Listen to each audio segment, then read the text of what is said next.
साथियों, यूपी में कांग्रेस का कोई वजूद नहीं है।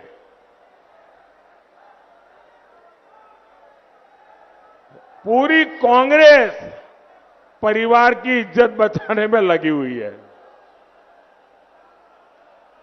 लेकिन फिर भी हर चुनाव में दो लड़कों की जोड़ी लॉन्च हो जाती है, क्योंकि कांग्रेस और सपा दोनों की कुंडली मिलती है, सारे गुण मिलते हैं। ये दोनों परिवारवाद को समर्पित है, दोनों भ्रष्टाचार के लिए राजनीति में हैं, दोनों अपने वोट बैंक को खुश करने के लिए कुछ भी कर सकते, दोनों अपराधियों और माफियाओं को बढ़ावा देते हैं और सपा कांग्रेस दोनों आतंकवादियों की उतनी ही हमदर्द है।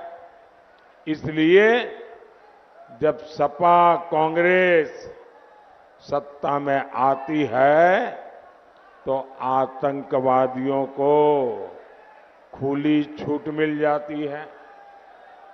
और सपा का तो सिद्धांत ही रहा है, उत्तर प्रदेश का बच्चा बच्चा जानता है, उनका तो गवर्नेंस का मॉडल ही था, वन डिस्ट्रिक्ट वन माफिया। हर जिलों को ये लोग एक गुंडे माफिया को ठेके पर दे देते हैं।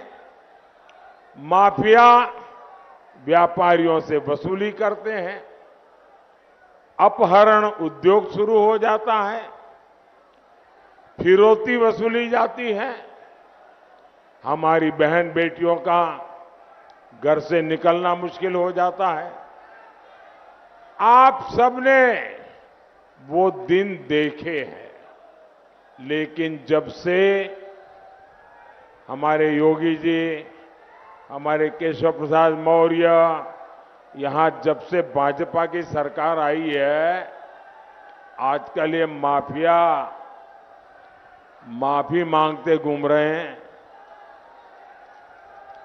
लेकिन सपा का माफिया मोह अभी खत्म नहीं हुआ है। इनके मुखिया माफिया की कब्र पर फातिहा पढ़ते घूम रहे हैं।